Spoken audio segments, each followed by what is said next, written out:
Hello and welcome. You're watching Gravitas with me, Molly Gambhir. Here's a look at what's lined up for you.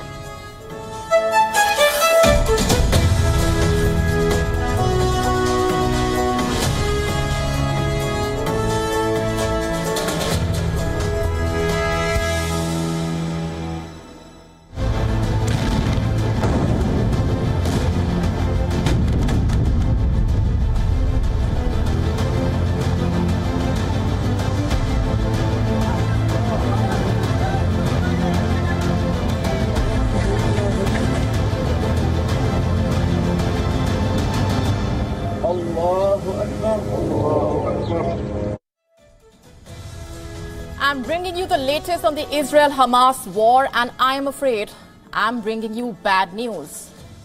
The Israel Defense Forces claiming that a short while ago, missiles were launched towards Israel from Lebanese territory, and the missiles reportedly fell on Syrian territory.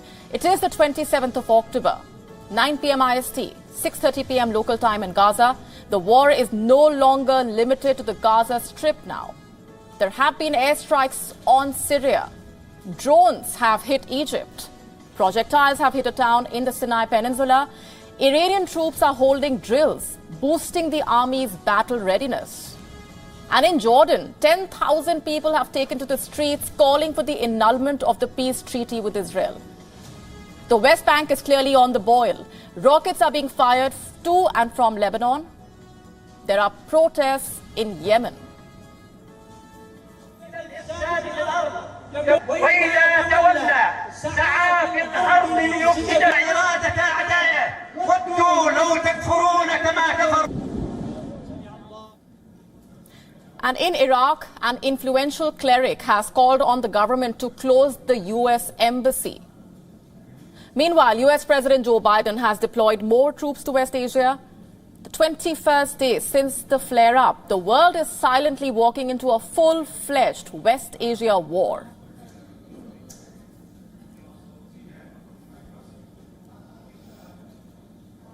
And we at Gravitas continue to get you the latest unfolding in this tragedy. It is Friday, the 27th of October, and Tel Aviv in the latest has been hit by rockets. This footage showing the moment of impact.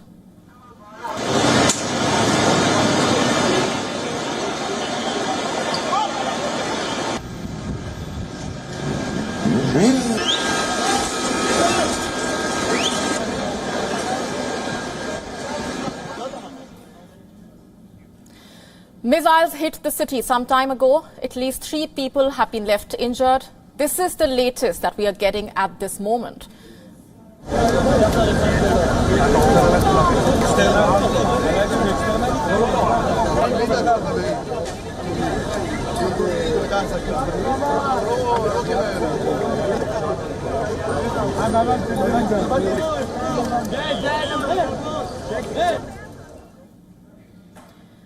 You can see parts of the building being scorched. Windows have been blown out. The tension also palpable in Jerusalem's old city. Only a limited number of Palestinians were allowed to offer Friday prayers at the Al-Aqsa Mosque this evening. Water trucks are being used to disperse the Palestinians. The devotees say they were misled and sent from one gate to another and ultimately told to go back home. This is West Bank, where demonstrations have erupted following the Friday prayers.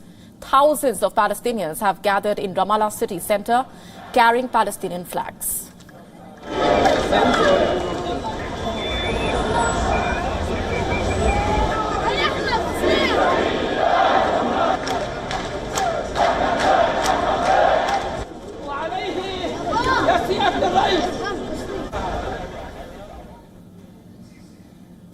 The build-up at Israel's southern border continues. You can see more tanks moving towards the border with Gaza. The death toll, meanwhile, in Gaza has crossed 7,000. Israel and the United States claiming that these numbers are unreliable, but the United Nations is backing the statistics coming from the Gaza Health Ministry, saying that there is no reason to doubt these numbers.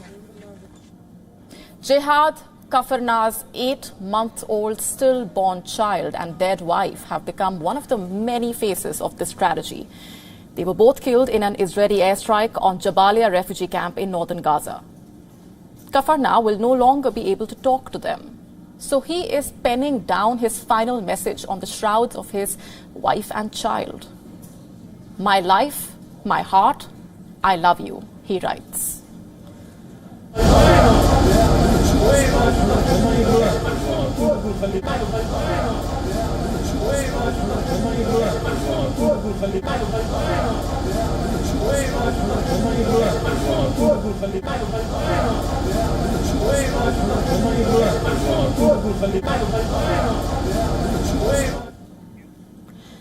Israeli forces entered the Gaza Strip once again. Infantry forces and combat engineering teams were accompanied by fighter jets and drones.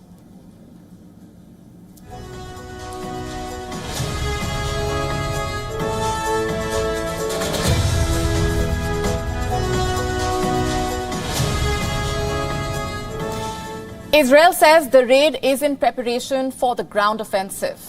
It has released this video, in fact.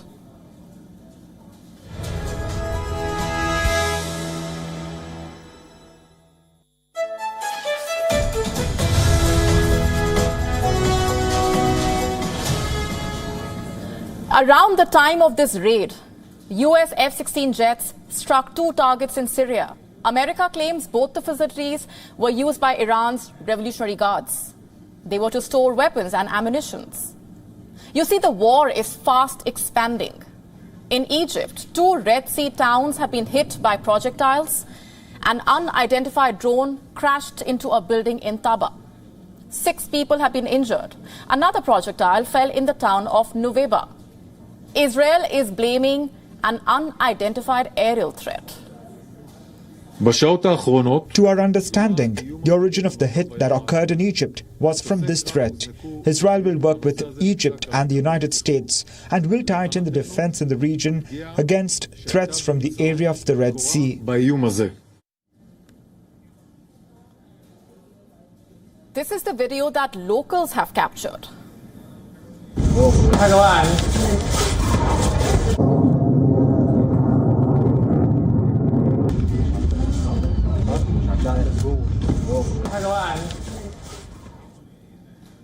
Meanwhile, in Iran, the army is holding drills.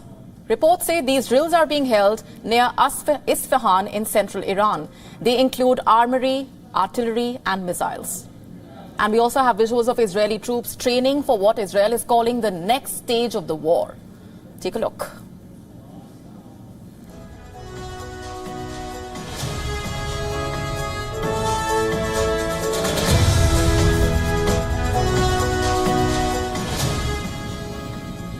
And here you can see Israeli Naval Commando Unit operating in south of the Gaza Strip.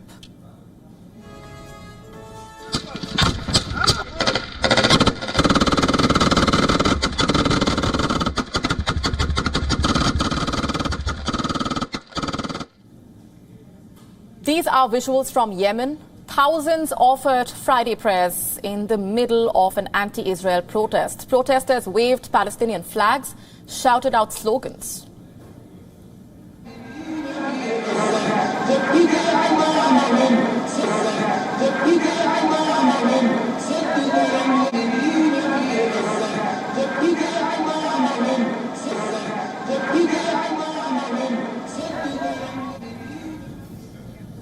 In Jordan, thousands are protesting to annul the peace treaty with Israel. At least 10,000 people have taken to the streets. Have a look.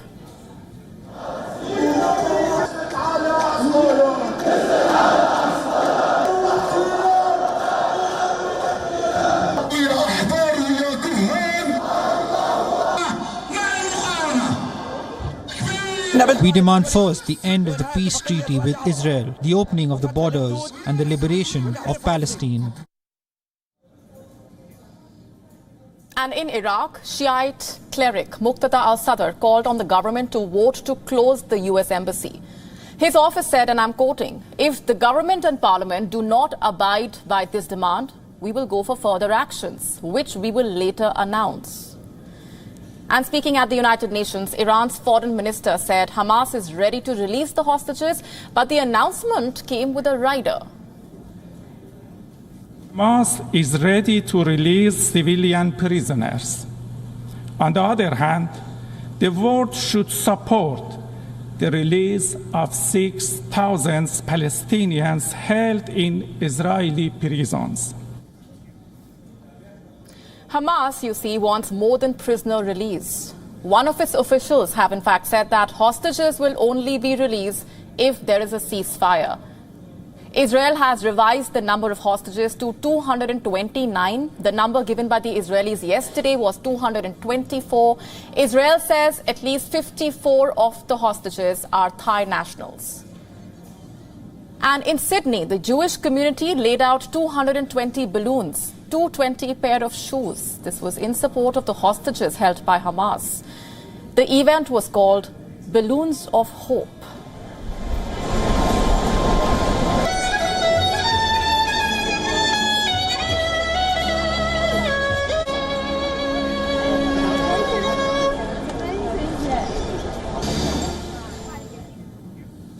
Israel's military has released this video. It is from the 7th of October. The IDF claiming that this video shows one of the brigades of the Israeli army engaging Hamas operatives.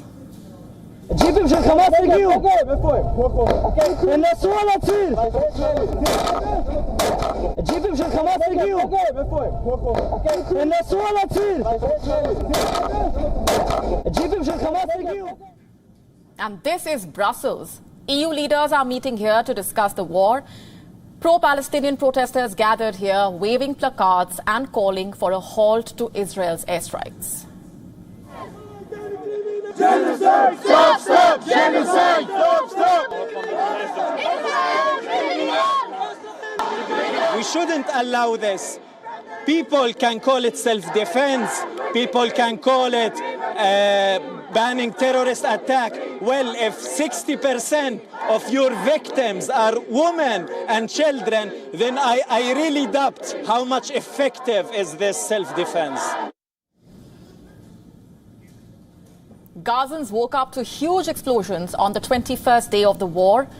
That's a new normal in the enclave now, and a loud reminder to the broader region that it may be silently walking into a full-fledged war.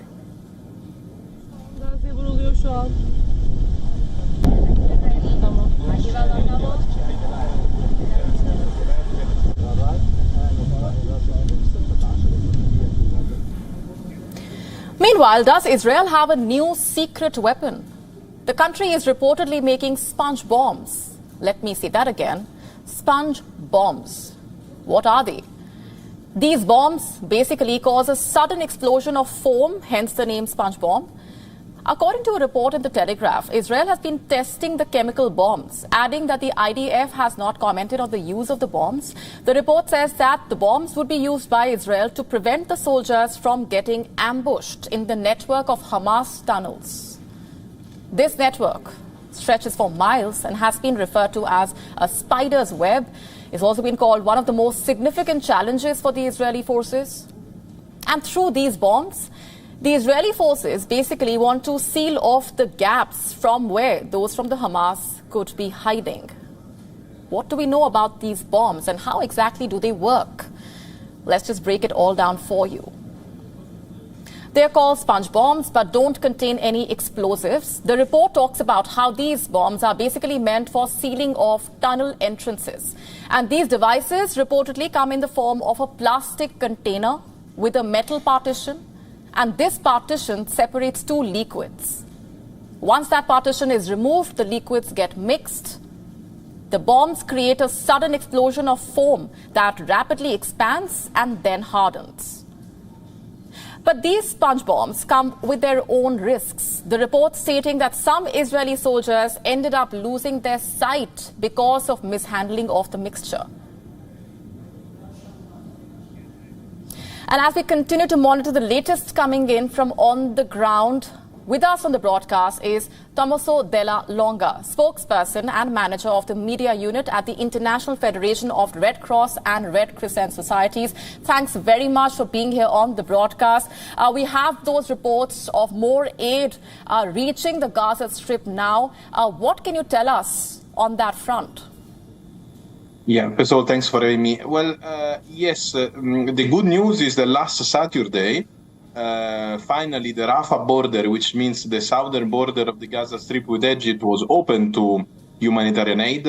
So slowly some trucks started to enter in the Gaza Strip. Until now, less than 100 trucks entered in the Gaza Strip. Now, there is a positive side of this, the opening of the border. Then we also said, and we keep saying, that is a drop in the ocean. And we are really calling on all the parties to make a continued and sustainable entrance of humanitarian aid every day. Because, of course, the needs in Gaza Strip for more than 2 million people are huge, immense. And to address these needs, we need to have much more humanitarian aid inside the Gaza Strip. Indeed, a drop in the ocean, like you said, because the United Nations has already pointed out how 100 trucks would be required daily as far as meeting the humanitarian needs there on the ground are concerned. But what has already come through is only a fraction of that. But what can you tell us about the latest on the humanitarian situation there? Well, the humanitarian situation, I use the word that our colleagues of the Palestine Crescent are using with us, and they said catastrophic. And it's catastrophic for different reasons. First, because as you correctly pointed out, food and water are running out. There is difficulties to find fuel. And in the Gaza Strip, lack of fuel means lack of generators and then lack of electricity. And of course, a lack of electricity will mean that hospitals cannot work, water pumps cannot work, desalination cannot work. So they are really life-saving support for the people in Gaza. And what we are hearing from our colleagues in the hospital of Gaza City and Khan Yunis of the Palestine Crescent is that they will have fuel for a couple of more days. And this will lead to another catastrophic situation where babies in incubators or people in intensive care unit will not have any more electricity needed. So, of course, it's a great matter of concern for us. How optimistic are you about the humanitarian pauses and the aid corridors that have been called for, but do not seem to be working out or be anywhere in sight as of now? Well, what I can tell you is that we, together with different agencies and humanitarian organizations, will continue our diplomacy and our dialogue and negotiation with all the parties. Reality is that we really need a safe humanitarian space where to bring humanitarian aid. So we need a safe access, but also, as I said, a safe space where civilians can get this aid and also find some protection. What is really worrying is that at the moment in the Gaza Strip, one of the most dense populated areas in the world, there is not really a safe space where to stay. So it's really, I want to stay optimistic as I am a humanitarian and I need to, but of course we will continue all our efforts to arrive to these safe spaces. Right. I want you to elaborate on what you just mentioned. Since the safe zones have also been targeted, what are your teams on the ground telling you about that? And, several reports talking about how there are no safe zones, really.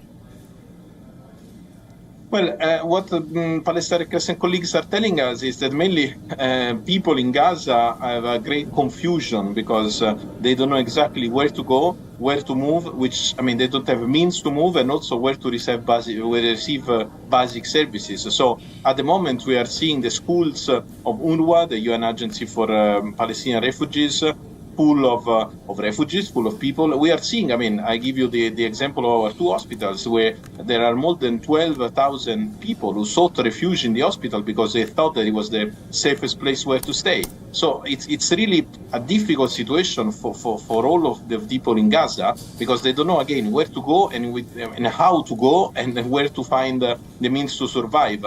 And also, if going back to the hospital, 12,000, can you imagine 12,000 people living in the corridors or in the stair of an hospital in a situation where there is water and food scarcity? Of course, is not sustainable for the future. I also want to ask you, what are your expectations from the international community at this point and also specifically from India? Well, I would say that India, as all the key players at global level, really, the expectation is really to move toward a situation where there will be pauses or safe spaces for civilians, and also, all the support possible to spare suffering of people in the Gaza Strip. This is really critical. And then, of course, there is also the request of the release, the liberation of all the hostages without any condition and immediately. These are the two things that are really concern the most us. All right, we're leaving it there for the moment. Thanks very much for being here on the broadcast. Thank you. On to a question now. Does Israel still have America's unwavering support? Is Israel still America's closest ally in the region? These questions come up as a ground invasion of Gaza looms. We hear that Biden's quote-unquote unwavering support for Netanyahu is facing private strains. The US-Israel alignment may be strong out there in public, but it seems to be fraying behind the scenes. Let's tell you what we know so far. But first, consider this. EU states have called on a pause to the fighting between Hamas and Israel, a humanitarian pause, quote-unquote. The European Union leaders have issued this declaration. They want to establish a humanitarian corridor and get much-needed aid into the Gaza Strip. And amid the relentless fighting over the Palestinian enclave, remember, when it comes to the US, there is no such talk taking place in Washington. The US has resisted calls for a ceasefire, in fact, at least at the moment. Right now, the US is focused on supporting Israel's right to defend itself. And in this way, Europe and the US differ when it comes to the ongoing Gaza war. And now that we have established that, let's move on to what the latest reports suggest.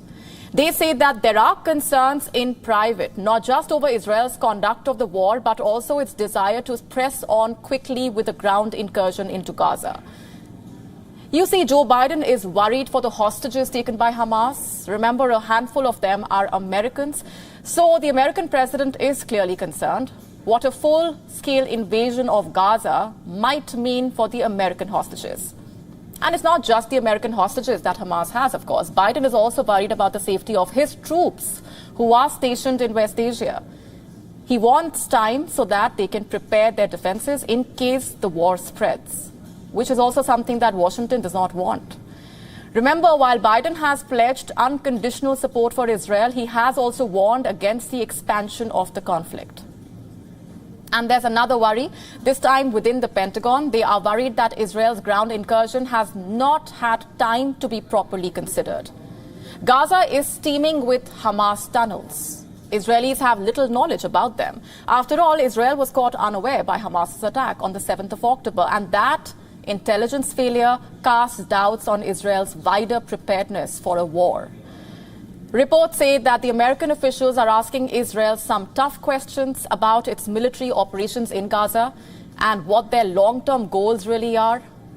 Although at the moment, Washington's own endgame remains undefined, Biden does not want to put U.S. boots on the ground, but that has not stopped him from boosting military presence in the region. Remember, the U.S. has sent advisors to help Israel plan the ground invasion. So despite Biden saying that he does not want to see the conflict spreading, developments on the ground suggest otherwise. Just take, for example, the clashes between Israel and Hamas's ally in Lebanon, the Hezbollah group. Also, let's not forget, American troops in the region have suffered targeted, albeit limited attacks that they blame on Iran-allied groups. So in a broader sense, Washington seems to want to salvage its plan in West Asia. For Biden, U.S. foreign policy largely focuses on China. Whatever time they devoted to West Asia was mostly about securing a reconciliation between Israel and Saudi Arabia. The U.S. was of the belief that if two of the biggest allies in the region could set aside their differences, they could work together against militant Islamism and the threat posed by Iran. And all these efforts were taken so that the U.S. does not have to act as a sheriff in the West Asian region. Well, those plans seem to have gone down the drain, at least for now. Why is that? Because the harsher the Israeli response in Gaza, the harder it will be to get the Gulf states back on the talking table.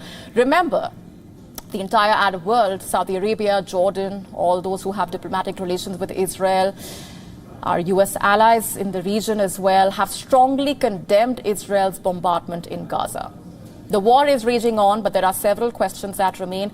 Questions about the accountability for Israel's security failures.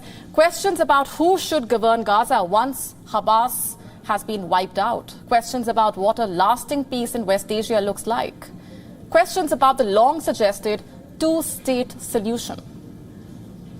Both Biden and Netanyahu have their work cut out for what happens next, with a ground incursion looming and a war that could set the entire region on fire. It seems that the differences, if any, between Biden and Netanyahu will have to be set aside. Netanyahu cannot afford to ignore what Biden tells him to do. With me on the broadcast this minute now is Dr. Hassan Al-Hassan. He is a research fellow for Middle East policy at the International Institute for Strategic Studies, joining us from Bahrain. Thanks very much for being here. Let me begin by asking you for your assessment on the ground in Gaza right now. It's my pleasure, and thank you for having me.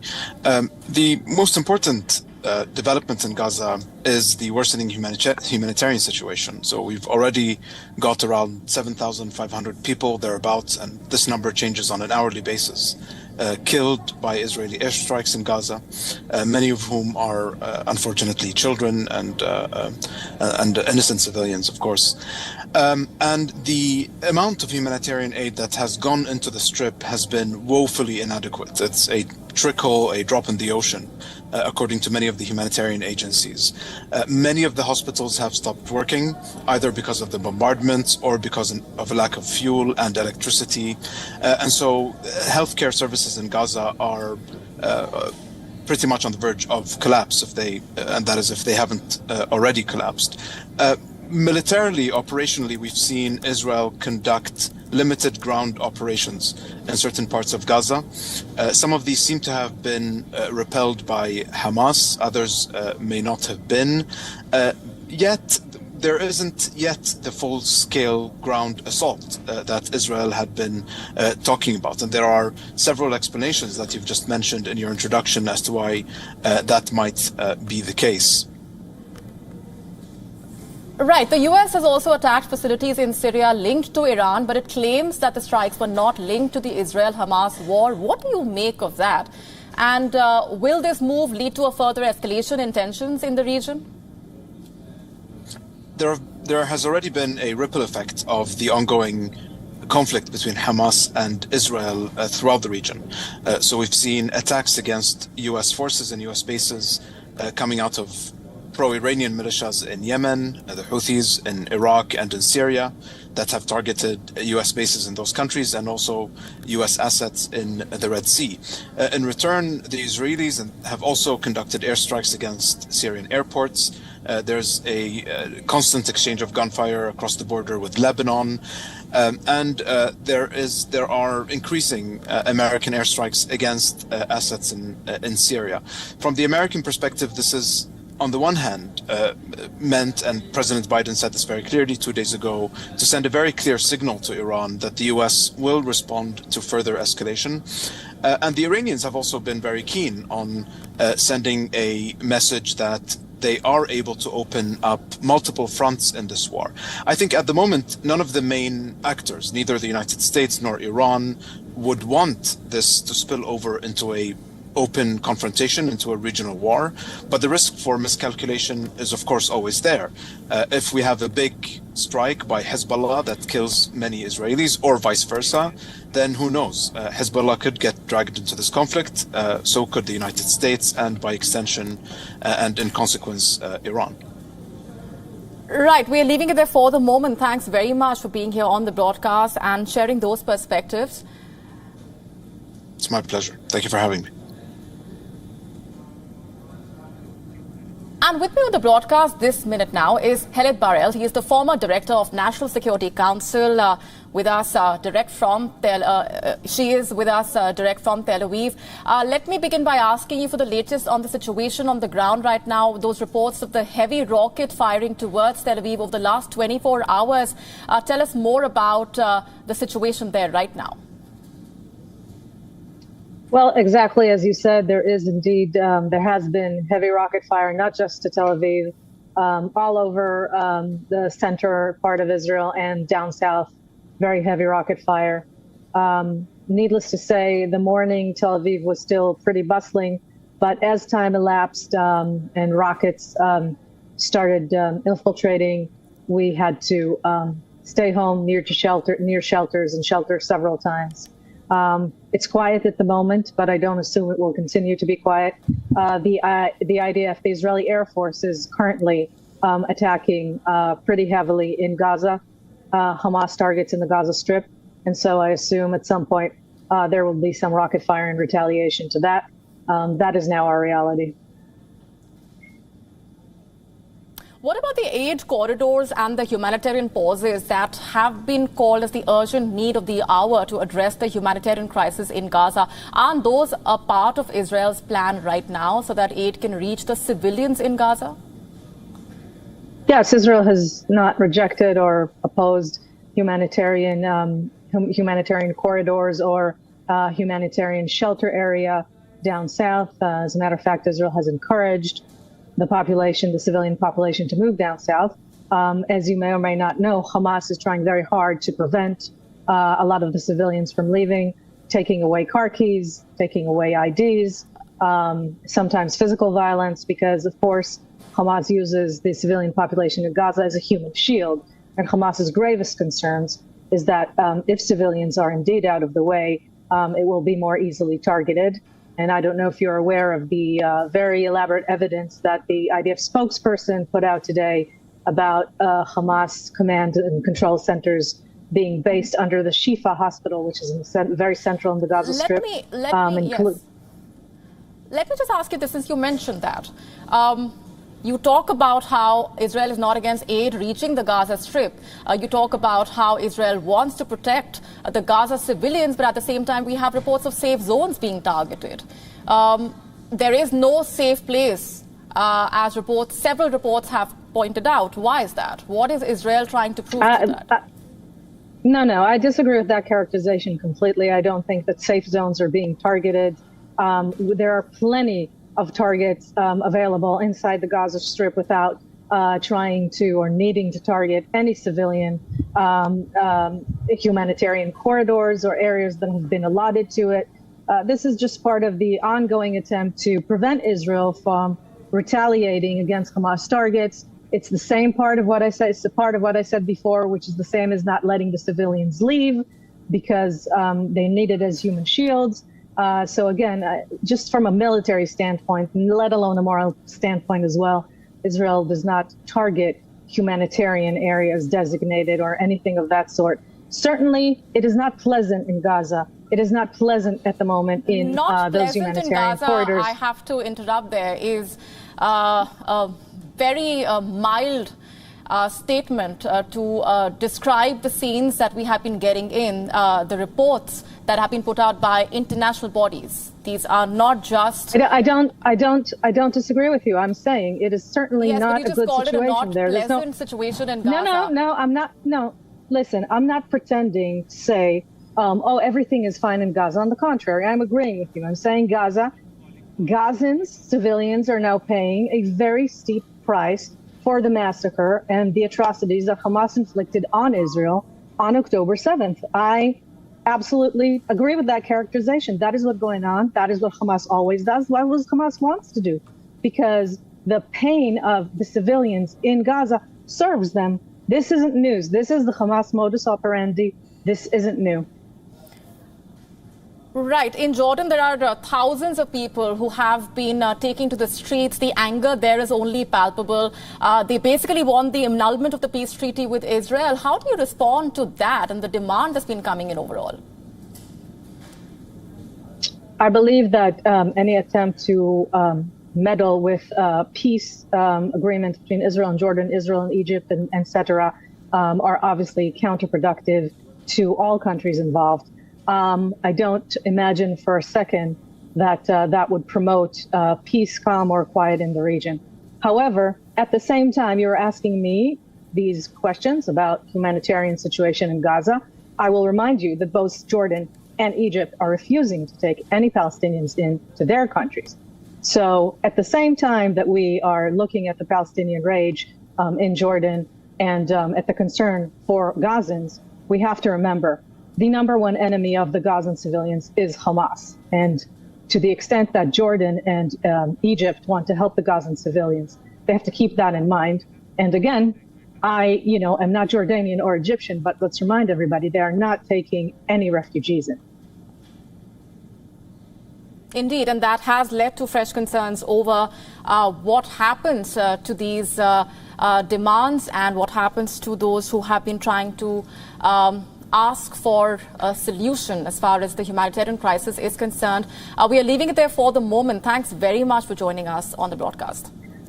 Just before we leave, I would like to say one word. It's very fine and well, and I understand the need to talk about the humanitarian concerns in Gaza, but I will not leave any interview without reminding you that there are over 200 people who have been abducted by Hamas, held as hostages, including children, women, and babies and elderly. And we don't know anything about those. And certainly there's no humanitarian assistance for them. So let's keep that in mind as well. Do we see the ground offensive happening over the next few hours at this point?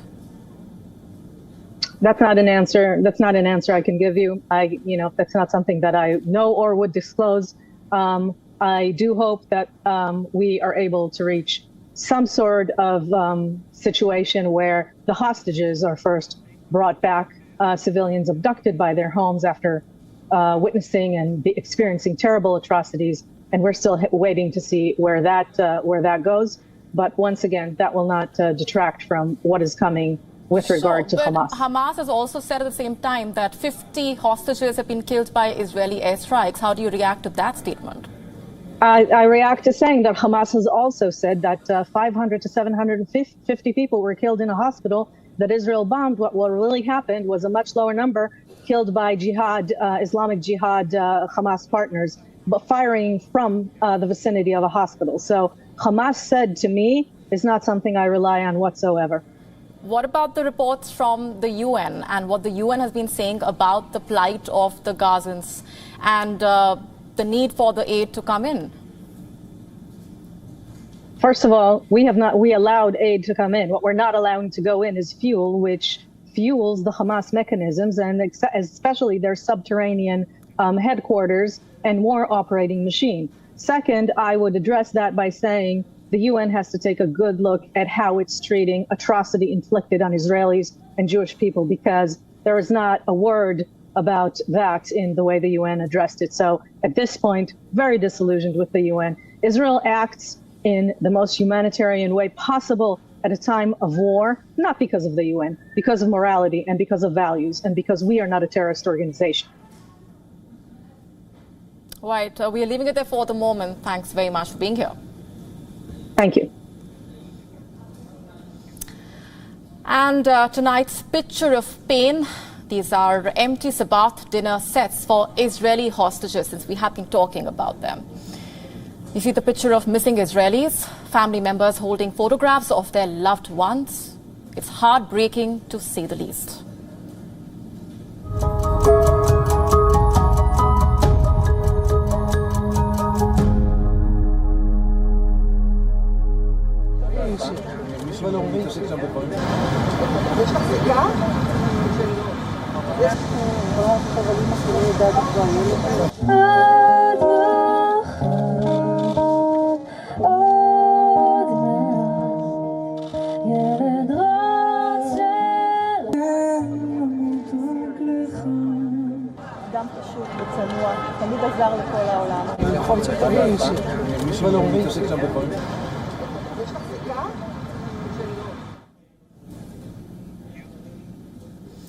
We're shifting focus for now to other big stories that we have been tracking.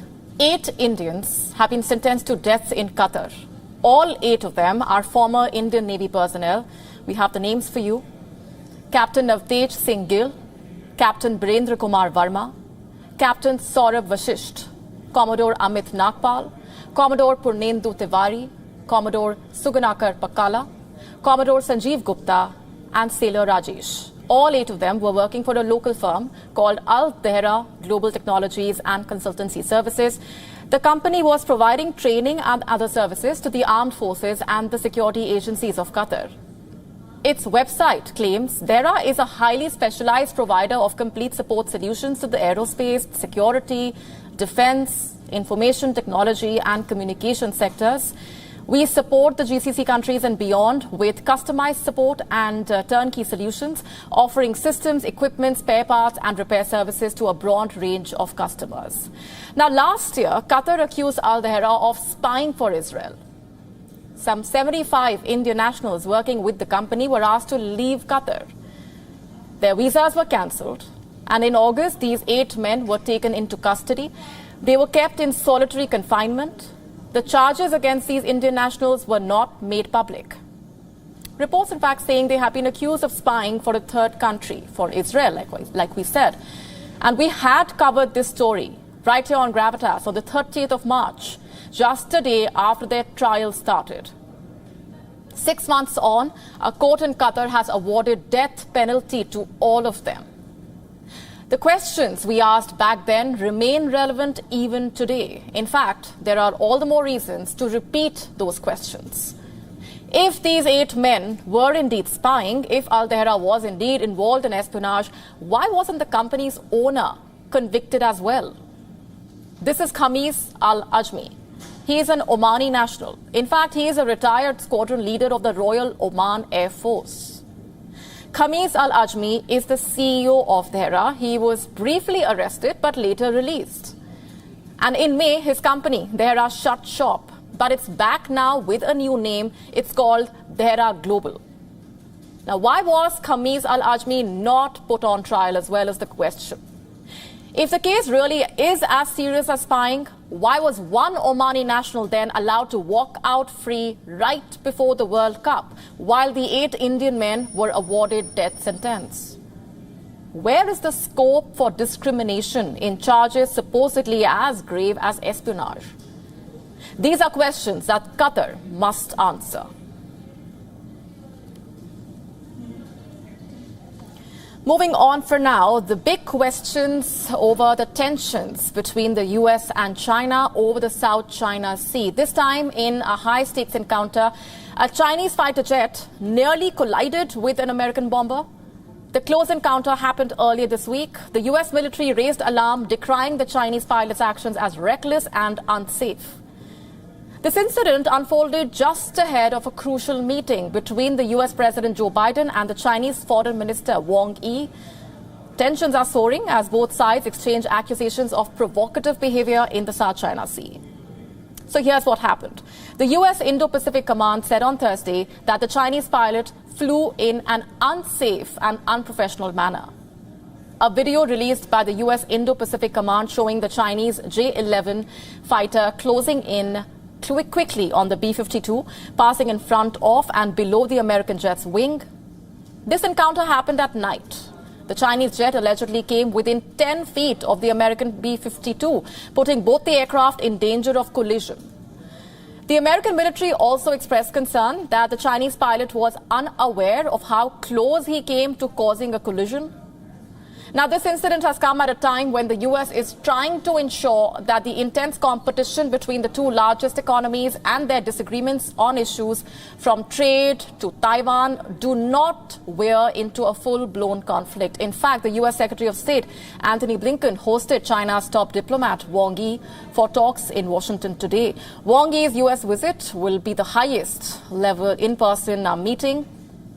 And ahead of a scheduled meeting between the US President Joe Biden and his Chinese counterpart Xi Jinping, that meeting will take place in November in San Francisco. But while diplomacy continues to take shape, experts have pointed out how China's maneuvers are a provocation. They say it is a power play by the Chinese. Remember, the incident comes a week after the Pentagon released a series of videos showing what the US calls unsafe Chinese air intercepts from the past year and a half. The surge in China's alleged coercive maneuvers now becoming a matter of concern for the US, while the US tries to restart the channels of communication. The Chinese side repeatedly rebuffing them with such encounters. And another annual Pentagon report of China's military power, including new worrying statistics. It shows how the Chinese military is ramping up its aggressive behavior in the Pacific. Pentagon saying that there have been over 180 risky intercepts of the US planes in the past 2 years. And this is more than in the previous decade. Similar encounters with US allies boosting the number to nearly 300. Remember, Beijing claims indisputable sovereignty over almost all of the South China Sea. It uses its military might to assert its claims of sovereignty in the disputed waters, including Taiwan. And China seems to be becoming more and more bold. Beijing wants to show the US that China dominates the region. An aggressive power play indeed, because China does not have the legal basis for its claims. And the US, on the other hand, continues to challenge China's aggressive territorial claims, bolstering support for its South Asian partners, attempts to restart military talks despite tensions in the seas, therefore gaining immense significance amid the Ukraine war and the Israel-Hamas conflict. Will the South China Sea become the next flashpoint? We will have to wait and watch. Raising a child is one of the most expensive exercises. Parents often leave no stone unturned in fulfilling the wishes of their children.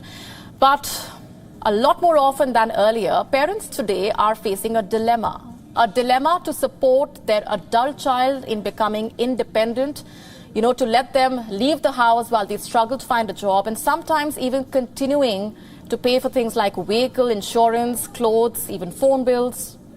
In Italy, a woman at the age of 75 had grown tired of maintaining her working sons, aged 40 and 42. So, you know what she did? She decided to take drastic steps. She issued an eviction order against her own sons. According to reports in the local newspaper, the woman was forced to take the extreme step after her sons not only refused to abandon the comforts of the family home, but also did not contribute to the household expenses. Sympathizing with the mother's plight, the court in its ruling said that while the men still living at home was initially warranted due to the obligation of the parent to provide maintenance, it was no longer justifiable given the fact that they were over 40 years old.